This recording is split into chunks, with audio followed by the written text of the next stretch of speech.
Good morning, everyone. Thank you for joining today's session. बहुत खुशी की बात है कि हम लोग जो आज मिले थे वही लोग और उसमें कुछ ज्यादा लोग आज मुझे मिले उसकी मुझे उम्मीद है। सो जैसे अभी हमारी बात हुई कि आपको कैसा लगा तो आप कभी भी शेयर कर सकते हैं। आप कभी भी शेयर कर सकते हैं। आप कोई भी पॉइंट के ऊपर अपने खुद के विचार रख सकते हैं। और मैं इतना ही कहूंगा कि अगर आप अपनी लाइफ के अंदर कोई भी प्रॉब्लम में हैं तो मेरी पूरी तरह से कोशिश रहेगी कि आपको यहाँ पर उसका सॉल्यूशन मैं दे पाऊँ। जस्ट अ सेकेंड में। यस, मैं आपका नाम हर्षाली टाइप कर रहा था इसीलिए वो मुझे नहीं आ रहा था।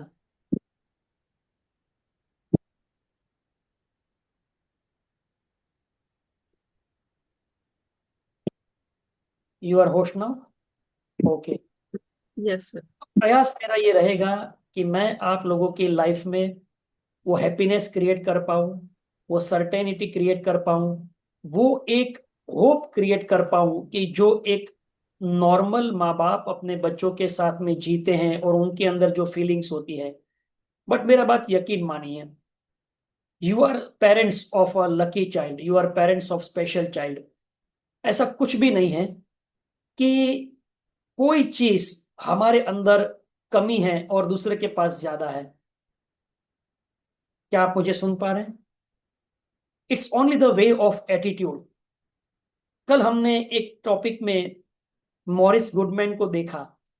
कल के वीडियो में हमने शेयरिंग किया कि मॉरिस गुडमैन एक एक्सीडेंट के अंदर बुरी तरह घायल हो जाते हैं और पूरी तरह से ये केस फेल हो चुका था।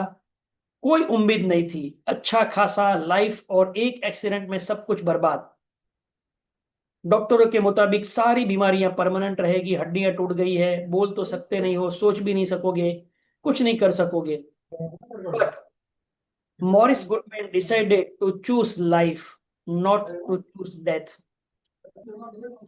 सो एटीट्यूड इज अ चॉइस। आप देखेंगे कि जब हम कोई चुनाव करते हैं ना तो हमारे अंदर शक्ति आती भी है और शक्ति जाती भी है। जब हम ये चुनाव करते हैं अपनी लाइफ में कि मुझे कोई भी बाहर की परिस्थिति में कुछ भी गड़बड़ हो जाए, मुझे अपने आप को संभालना है, परिस्थिति को संभालना है। मैं हर हाल में अपनी खुशियां हर दिन कम नहीं करूंगी। तो आप में वो शक्ति आती है। आप उन चीजों को अलग नजर से देखते हैं कि है तो है, उसमें क्या। लेकिन कई बार अच्छे खासे नॉर्मल कंडीशन में भी जब कोई चीज किसी और के पास है लेकिन मेरे पास नहीं है तो हम उसको चॉइस बनाकर दुखी हो सकते हैं। That's why I called attitude is a choice. तो हमारी लाइफ में ना हमारे माइंड में मैप्स होते हैं और मैप्स ना दो प्रकार के होते हैं। चीजें जैसी हैं और चीजें जैसी होनी या चाहिए। और एक काम थिंग्स कौन है ये बार बार ये इससे and things that should be like this. और यहीं पर हमारे जीवन का सबसे बड़ा प्रॉब्लम है।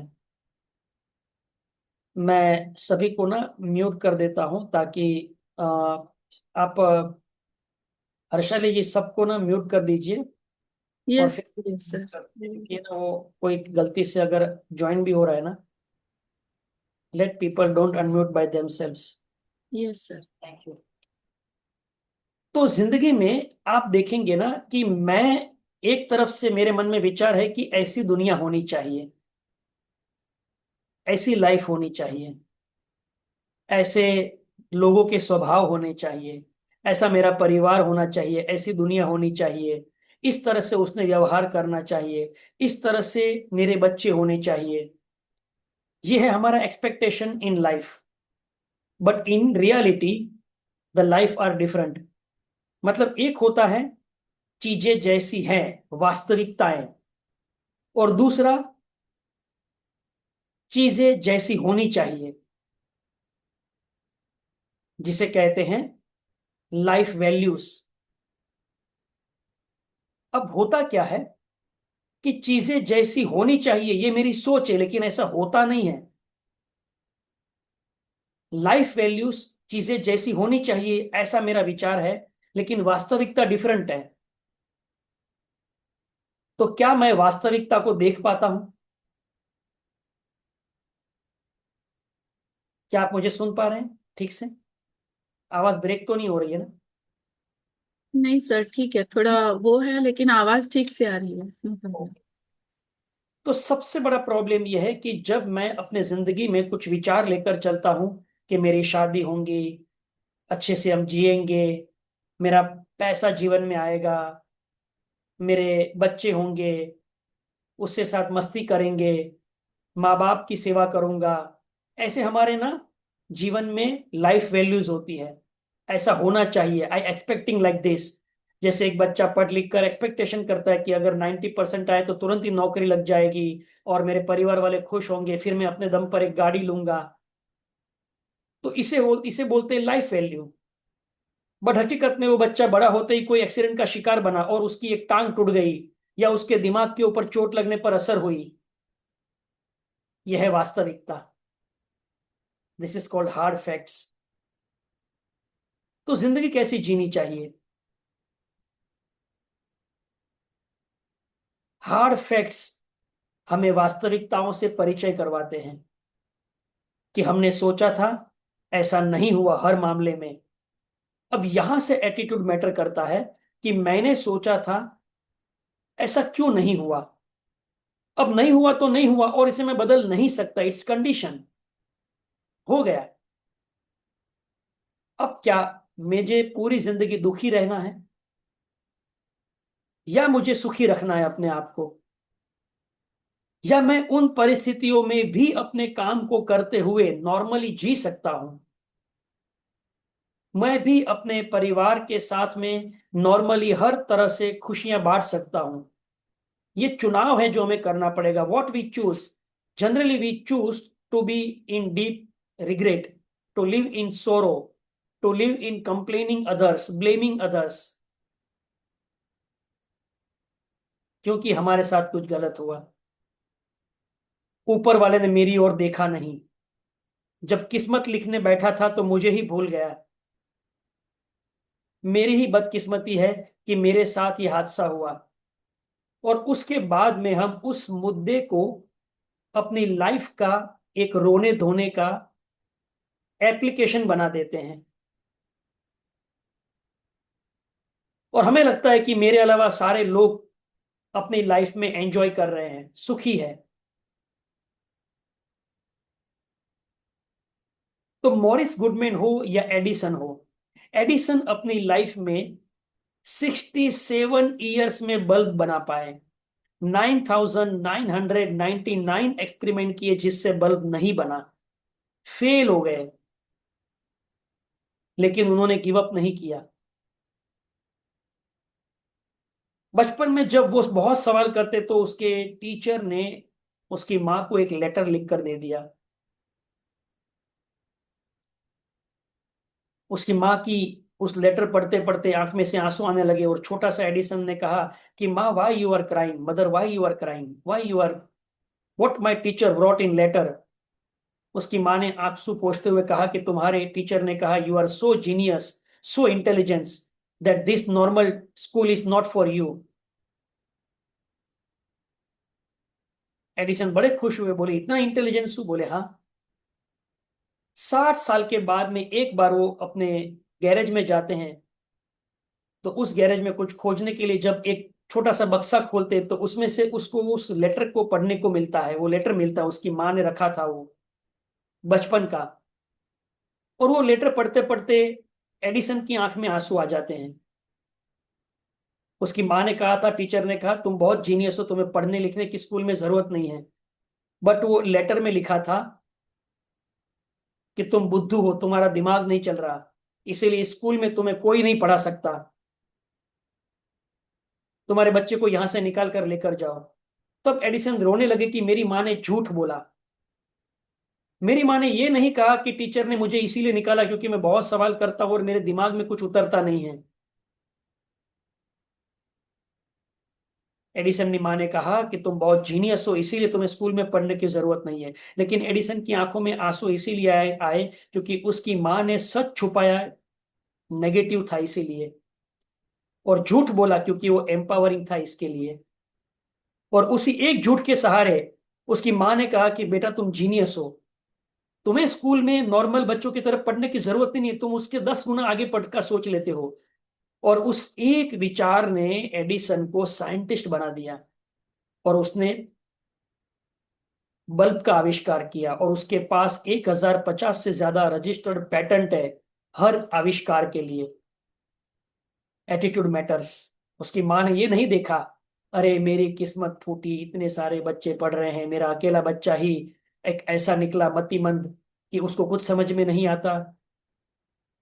क्यों तू इतना सवाल करता है, क्यों तेरे दिमाग में कुछ चीज बैठती नहीं है? नहीं, उसकी माँ का नजरिया था, टीचर मेरे बच्चे को नहीं समझ रहे, वो टीचर का प्रॉब्लम है, मेरा बच्चा नॉर्मल है। If anyone don't understand my children, that's not my cup of tea. That's their attitude problem, their thinking problem. और वो एक माँ के विश्वास ने एडिसन के दिमाग में डाल दिया कि अगर मैं जीनियस हूं तो मैं कुछ भी कर सकता हूं। And this is the power of mind, what you believe you achieve. Morris Goodman को कोई फर्क नहीं पड़ता था कि डॉक्टर कितना पढ़ा लिखा है और मेडिकल साइंस के कितना बारे में कितना जानता है, और मेरी एक्सरे या मेरे ब्रेन के जो स्कैन में मेरे जो डैमेज हुए हैं बॉल सेल्स, वो क्या बोल रहे हैं। कोई फर्क नहीं पड़ता उसे कि वो क्या मानते हैं, वो सोचते थे फर्क ये पड़ता है कि मैं क्या मानता हूँ। What I am thinking about myself, my life, my happiness, my achievement. दुनिया जाए भाड़ में, go to hell, I want choose to be happiness, I want to choose happiness, I want to choose success. I want to choose growth. So matter क्या करता है, एक वास्तविकताएं, the life is like this. और एक उसकी माँ ने सोचा था कि एडिसन पढ़ेगा स्कूल में, ये सोचा था, लेकिन नहीं पढ़ाने को मिला।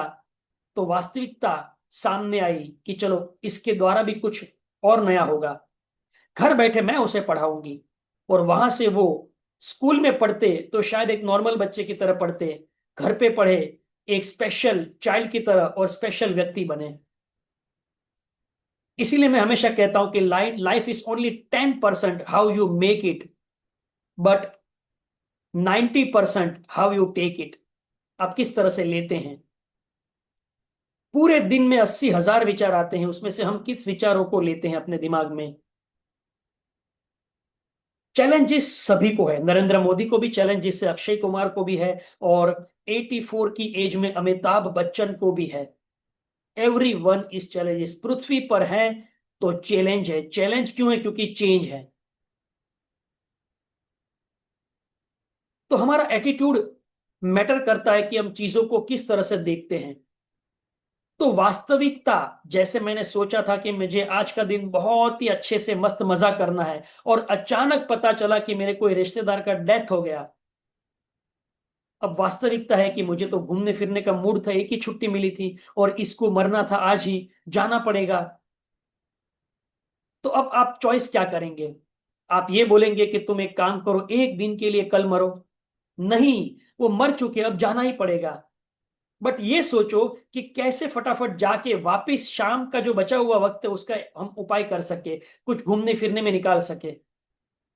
Life is all about not managing others, it's all about managing our self. अगर लाइफ में खुश रहना है तो कमी क्या है वो नहीं, कमी, lack of what, don't count, count your blessings, क्या है हमारे पास। मैंने कोई भी व्यक्ति को नहीं देखा कि जो ये बोले कि I am happy because all the things in my world are well. You know, Anant Ambani, richest person in the world, उसका बेटा मुकेश अंबानी का बेटा, उसके कुछ हेल्थ चैलेंजेस हैं, उसका शरीर का वजन बढ़ते ही जा रहा है, बढ़ते ही जा रहा है, कुछ नहीं कर सकते उसके लिए। अनंत अंबानी ने अपनी शादी में एक स्पीच दी थी जिससे कि उसने अपने माता पिता को रुला दिया, अगर आपने देखा होगा तो। जहां पर उसने कहा था, मुझे एग्जैक्टली वर्ड्स याद नहीं है, बट उसने कहा था कि I am so happy and grateful that I forget all my illness because I have loving parents that all time always see what I can do, what I had done, not I can't do, I can not be done. मैं बहुत खुश नसीब हूं कि मुझे ऐसे माँ बाप मिले जिन्होंने जिंदगी भर मुझे देखा कि मैं क्या कर सकता हूं, मुझसे क्या हो सकता है, ना कि मैं क्या नहीं कर सकता और मुझसे क्या नहीं होता। I am so grateful. उसके माता पिता अनंत अंबानी के माता पिता मुकेश अंबानी, नीता अंबानी की आंखों में आंसू आ गए कि मेरा बच्चा मुझ में कुछ खास देख रहा है, और उन्होंने भी अपने बच्चों में ये देखा। तो लाइफ पूरे दिन जजमेंट और ओपिनियन से चलती है हमारी, कौन हमारे बारे में क्या बोल रहा है।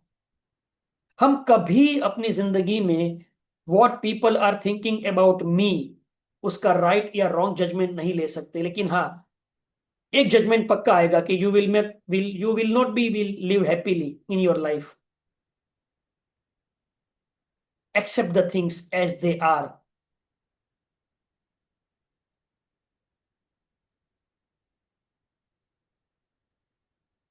एक बार एक व्यक्ति होटल में खाना खा रहा था, और जैसे ही भीड़ बढ़ने लगी, उस भीड़ का फायदा उठाकर वो बिना बिल दिए चला गया। दूसरा व्यक्ति उसी होटल में खा रहा था, उसने देखा। फिर दूसरे दिन ठीक बरोबर दोपहर को 1 बजे वापिस वो पहला व्यक्ति खाना खाने आया। दूसरे व्यक्ति ने उसे पहचान लिया कि ये कल बिल बिना दिए भाग गया था, और आज फिर उसने खाना खाया। और जैसे भीड़ बढ़ने लगी लंच टाइम में, उसका फायदा उठाकर वो गलती से, वो जानबूझकर वो भीड़ से छू हो गया, भाग गया। दूसरे दिन उस दूसरे व्यक्ति ने होटल मालिक से कहा, आपको पता है वो कोने में टेबल में एक व्यक्ति बैठा था ना, वो कल भी बिना पैसे दिए भाग गया खाना खा के, और आज भी भाग गया। आप क्या कर रहे हैं, आपको दिख नहीं रहा, आपका नुकसान किया। उस होटल के मालिक ने कहा, आई नो दिस पर्सन। तो ये दूसरे व्यक्ति ने कहा, फिर आपने उसे रोका क्यों नहीं, उससे पैसे क्यों नहीं लिए। उसने कहा, I am so grateful for that person. तो बोले, हाउ, वो तो आपका नुकसान करके गया। बोले, नहीं, वो ठीक 12:30 बजे मेरे होटल के सामने कोने में खड़े रहकर प्रार्थना करता है भगवान से कि हे भगवान, इसकी होटल में इतने सारे लोगों को भेज, ताकि इतनी भीड़ हो कि मेरे पास तो पैसे नहीं, मैं गरीब हूं, लेकिन उस भीड़ में मैं खाना खा के बच के जा सकूं।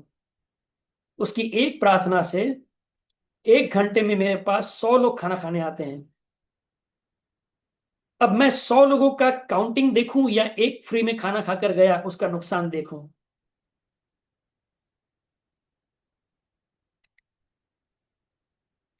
वो जो दूसरा व्यक्ति था, उसकी आंखों में आंसू आ गए।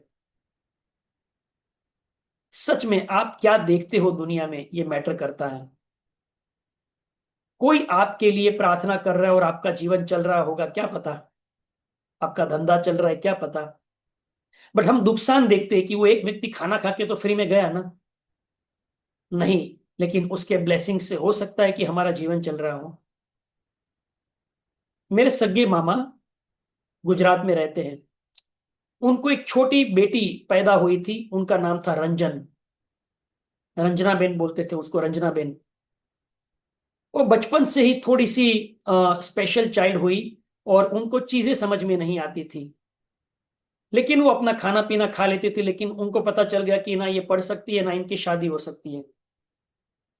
और उस परिवार में धीरे धीरे उनके भाई बहन भी उनके साथ बड़े हुए, तो बड़े होने के बाद में उनसे थोड़ा अलग व्यवहार करते। तो उनके माता पिता हमेशा बोलते कि रंजन को किसी ने रुलाना नहीं है, रंजन को कुछ बोलना नहीं है। फिर उसके आगे वो बच्चे और बड़े हुए, उन सबकी शादियां हुई, उनकी बहुएं आई। अब उसकी ये ननंद है जिसकी शादी होने वाले नहीं है। और परिवार इतना बड़ा संयुक्त परिवार गांव में कि 20 लोग एक घर में रहते थे। लेकिन हमेशा शादी हो कुछ भी हो, रंजन को पहले कपड़े मिलते थे, कहीं बाहर जाना है तो उसको साथ में लेकर जाते थे। एक दिन मैंने मामा को पूछा कि मामा, ये तो मतलब मैं तो बचपन की बात कर रहा हूँ, मैं बोला मामा ये तो पागल है, तुम इसके लिए इतना सब कुछ क्यों करते हो? तो उसने बोला, दोबारा कभी मेरी बेटी को कुछ मत बोलना। उसने मुझे कहा कि तुम्हें पता है, हम लोग बहुत गरीबी में थे, हमारे पहले भी दो बच्चे हुए, उसके बाद में भी तीन हुए, लेकिन ये रंजन पैदा हुई ना, उसके बाद में हमने धंधे में आज तक पीछे मुड़ के नहीं देखा। इसके कदम पड़ते ही हमारे खेत में अनाज उगने लगा, हमारा कर्जा दूर हो गया, हमारे भाइयों में झगड़े हो रहे थे वो बंद हो गए, ये बेटी हमारे घर में समृद्धि है। Right now Ranjan is approximately 65 age, अभी भी हैं। पिछले साल ही शादी में माँ गई थी उनके लिए एक साड़ी लेकर। वो ज्यादा बोल नहीं सकती, मेरी माँ उनकी बुआ होती है, तो इतना ही बोलती है, बुआ बुआ बुआ, बुआ ने लाकर दिया, इतना जानती है। 68 65 साल की उम्र हो गई होगी, लेकिन आज भी उनने करोड़ों रुपए कमाए। लेकिन कोई भी अगर मेहमान भी आए तो पहले पूछना है, रंजन बेन आप कैसे हो? तो उसको बहुत अच्छा लगता था, मुझे पूछा। सुन सकती हो लेकिन बोल नहीं सकती। Attitude matters. ऐसे कई किस्से कहानियां हैं जिनमें ये स्पेशल चाइल्ड होने के बावजूद भी दे आर सो हैप्पी। वो लोग ब्लेस मानते हैं अपने आप को कि ऊपर वाले का शुक्रगुजार है, इस बच्चे की वजह से हम इंसानी संवेदनाओं को समझ पाए, बड़े से बड़ी चैलेंज को हम देख पाए, क्योंकि नॉर्मल लोगों की चैलेंज पैसे नहीं है, टाइम नहीं है, थोड़ा छोटा मोटा झगड़ा, लेकिन हमें इतना सक्षम बना दिया। तो याद रखिए माय डियर फ्रेंड्स, एटीट्यूड के साथ में आपको यही देखना होगा कि the things the way they are and the things the we expect both are always be confusing in my life and in your life. ये होते ही रहने वाला है। 8:10 हो चुकी है, पता नहीं चला कैसे 20 मिनट चली गई। क्या मैं उम्मीद करूं कि मैं आप लोगों को कुछ वैल्यू एडिशन कर रहा हूं समझाने में, कुछ आपकी लाइफ में हैप्पीनेस क्रिएट कर रहा हूं। I have 5 minutes, if you want to share anything you can share. आप गैलरी व्यू कर सकते हैं।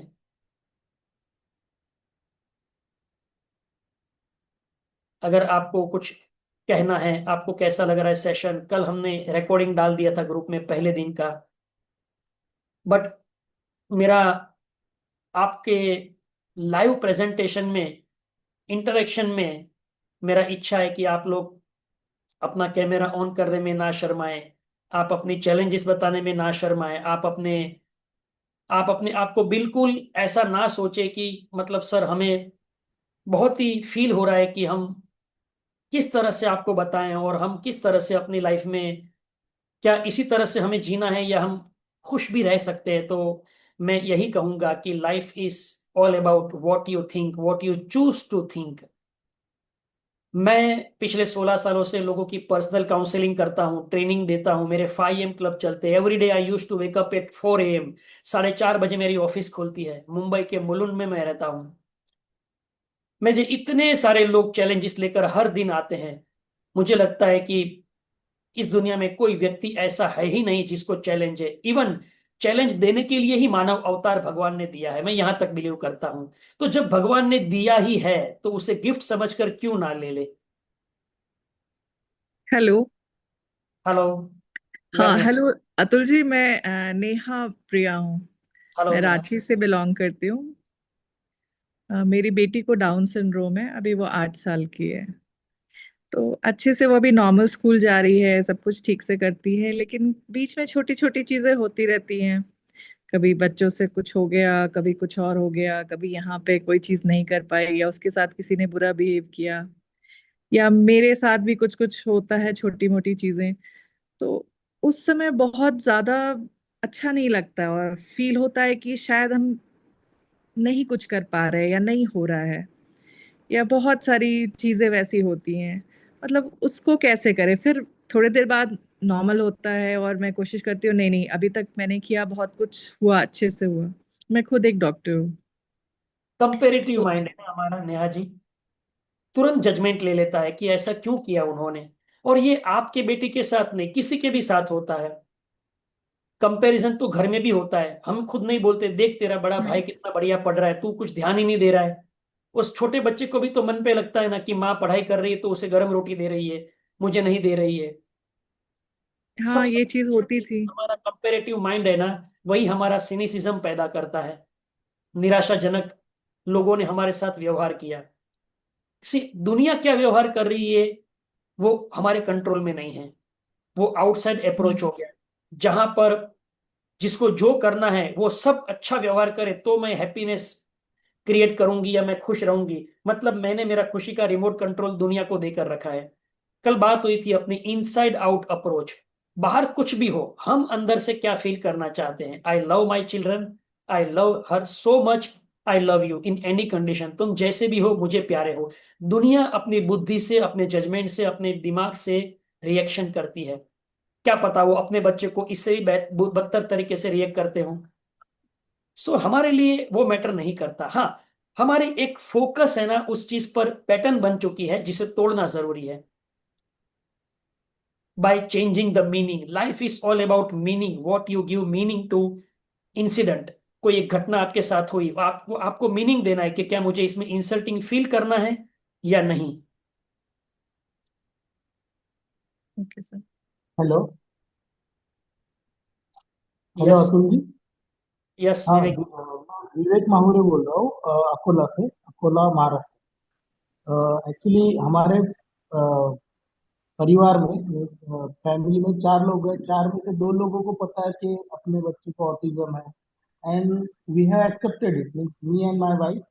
हमने एक्सेप्ट किया है, बट पेरेंट्स को ये कभी एक्सेप्ट ही नहीं हुआ है कि उनका पोता ऐसा है। तो उनके एटीट्यूड में चेंज लाने के लिए कैन वी डू समथिंग? हमने तो हमारा एटीट्यूड सुधार लिया है कि हमने एक्सेप्ट किया है, हम उस तरह से हमारे बच्चे को ट्रीट भी कर रहे हैं और उसको अच्छा करने की कोशिश भी कर रहे हैं। बट पेरेंट्स को कैसे कन्विंस करें कि नहीं, आप भी इसमें इन्वॉल्व होके उसको अच्छा करने के लिए प्रोत्साहित करें? से विवेक जी, इसमें ऐसा है ना कि वो चीजों को क्या एक्सपेक्टेशन कर रहे थे बच्चों में और क्या निकला वो उनको स्वीकार्य नहीं है। जैसे मैं एक्सपेक्टेशन करता हूं ना कि मेरा बच्चा पढ़ लिख कर मेरा नाम रोशन करेगा, लेकिन वो पढ़ाई करे जो मैं बोल रहा हूँ, और वो कुछ ऐसा ही तबला बजाने का बोला मुझे वो सीखना है, तो मैं उस बच्चे में एक्सपेक्टेशन नहीं करता हूं, मैं नहीं स्वीकारूंगा उन्हें। तो मेरा नजरिया क्या है, मेरे बच्चे के प्रति है या उस बच्चे के द्वारा मेरा मान सम्मान बढ़े उसके प्रति है। कई बार क्या होता है कि आप मेरी बात नहीं मान रहे हो, तो मैं आपको नहीं देख रहा हूं कि आपको क्या तकलीफ हो रही है। आप मेरी बात नहीं मानकर मेरा सम्मान नहीं हो रहा है, ये मैं देख रहा हूं। तो माता पिता का नजरिया उस बच्चे के प्रति क्या है वो जानना जरूरी है, तब जाके हम बदल सकते हैं। हो सके तो इस ट्रेनिंग प्रोग्राम में उनको लेकर आइए, आप ज्वाइन कर सकते हैं अलग अलग डिवाइस से, कोई प्रॉब्लम नहीं है। समस्या का कोई भी कारण, समस्या को किस नजर से देखना, यही एक समस्या है। और वो नजरिया बदलकर हम उनको क्या प्रॉब्लम है, ऐसा क्या होना चाहिए था जो नहीं हुआ उनकी नजर से, जिससे वो नहीं स्वीकार रहे, ये जानकर उसका इलाज कर सकते हैं। हो सकता है ये। बट ये बहुत खुशी की बात है कि आपने दोनों ने स्वीकार लिया कि ये भगवान का प्रसाद है, ये भगवान की भेंट है, और ईश्वर ने जो दिया वो सोच समझ कर दिया होगा, क्योंकि मुझसे वो अनेक गुना बुद्धिमान है। तो कभी उनको लेकर आइए। और मैं ये कहना चाहूंगा कि हमारे पास समय की लिमिटेशंस होती है, सभी के सवाल जवाब नहीं लेंगे, लेकिन मेरा हर्षाली मैडम से बात हुआ है कि एक दिन हम स्पेशल फॉर क्वेश्चन आंसर रखेंगे आप लोगों के लिए। संडे के दिन या ऐसा कोई टाइम रखेंगे ताकि हम बात कर सके। लेकिन हम एक एक रेज हैंड हुआ है हरम्बा मैडम का, तो उनका भी एक शेयरिंग ले लेते हैं। Please madam, unmute yourself. Morning, sir. Thank you for coming along with Harshali for this lovely initiative. So my question is, how to convince yourself if you have been thrown like multiple challenges in life right from your childhood, and then your marriage, and then parenting. So it becomes very difficult to tell yourself कि हाँ ठीक है, it's okay. It's about belief that ये चीज ना normally होनी चाहिए थी जो मेरे लिए चैलेंज हो गई है। It's about belief. जैसे मेरी बिलीफ थी कि मेरे पिता मेरे शादी तक, मेरे बच्चों के बच्चों तक जिंदा रहने चाहिए। अपने पोते को खिलाए, लेकिन मेरी शादी में भी वो नहीं रह पाए, वो जिंदा ही नहीं रह पाए, एक्सीडेंट में मर गए। ऐसी 4 इंसिडेंट होती है ना। हमारा माइंड का एक नियम है, जजमेंटल लेना, कंपेयर करना और जनरलाइज कर देना। 4 आपकी जिंदगी में इंसिडेंट गलत हुए, जनरलाइज कर दिया कि मेरी लाइफ ऐसी ही है। सो हमारा माइंड कुछ चीजों को डिलीट कर देता है जो अच्छा हुआ था, कुछ चीजों का मतलब निकाल देता है, डिस्टॉर्ट कर लेता है, और कुछ चीजों को जनरलाइज कर देता है। जैसे कि आपने शेर को देखा, तो आप ये भी तो सोच सकते थे कि शेर बगल से चला जाएगा। आप ये भी तो सोच सकते थे कि मैं पेड़ पर चढ़ जाऊं, लेकिन आपने वो डिलीट कर दिया ऑप्शन। तो आपने डिस्टॉर्ट क्या किया, ये हमला पक्का करेगा, आपने मतलब निकाला शेर मतलब हमला ही करेगा, और जनरलाइज क्या कर दिया, शेर मतलब मौत। तो हमारा माइंड जनरलाइज रैंडम ओपिनियन पर चलता है।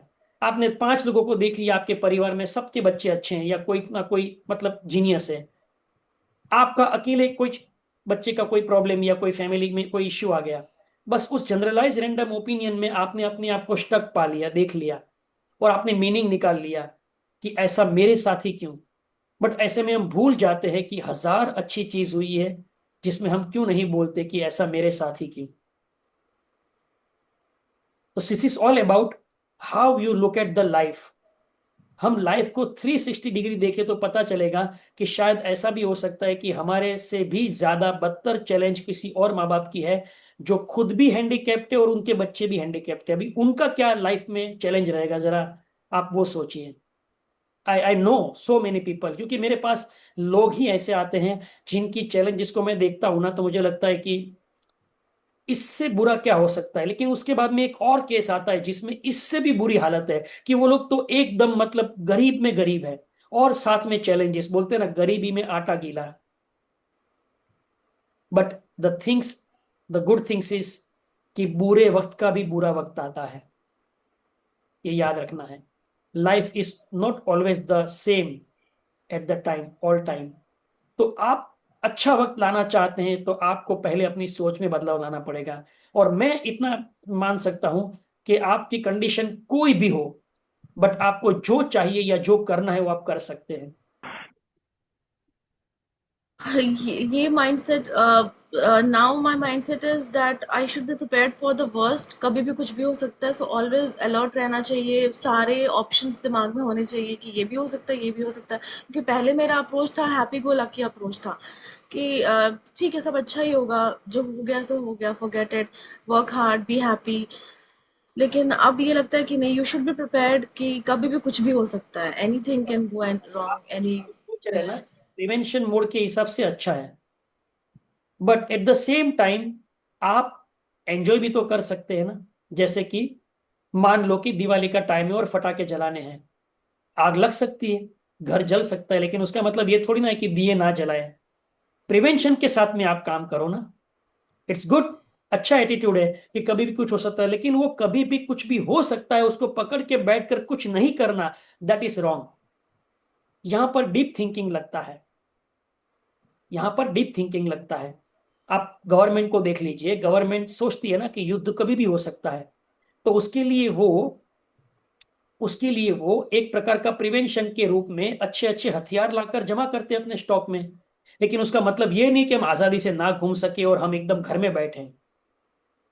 सो आपका फियर आपको कुछ मैसेज दे रहा है, उस मैसेज को समझो, लेकिन वो आपको डरा नहीं रहा है, वो आपको रोक नहीं रहा है। This is all about perception. हम फिर अपने दिमाग में ना कोई एक चीज को पकड़ लेते हैं कि मैं अब एक काम करूंगी, मुझे हमेशा एक डर में, एक एंजाइटी में जीना है, एक प्रिवेंशन के साथ में एक वर्स्ट थिंग को ही दिमाग में रखकर जीना है, तो फिर हम अच्छाई को देख ही नहीं पाएंगे।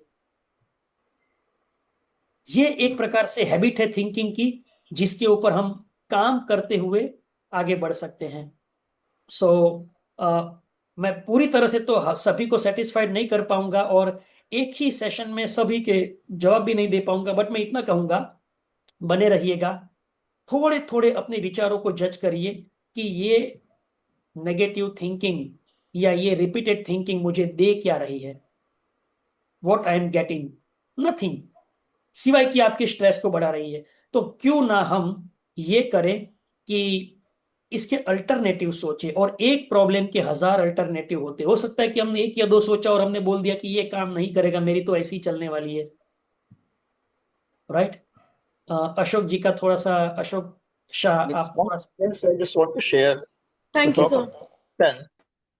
Uh, I think yesterday only I read one handicapped person going to the Dubai airport for the first time. He had no legs, no one hand, and this thing. And he had to go to the toilet. And there he read, usually toilet may male, female. There was a third one, POD.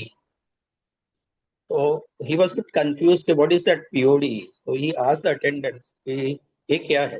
तो बोला, this is for you. So he said, you have made specially something for me? बोले, yeah. So what is it?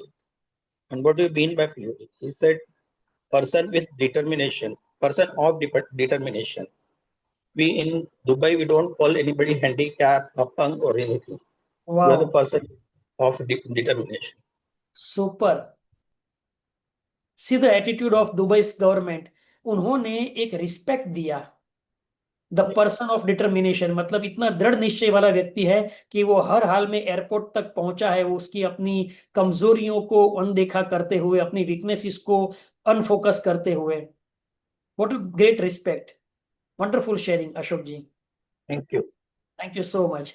C how the words can change our world, our words can change our world. So आज मेरी dictionary में मुझे ये चीज सीखने को मिला, POD, person of determination. Thank you for your nice sharing.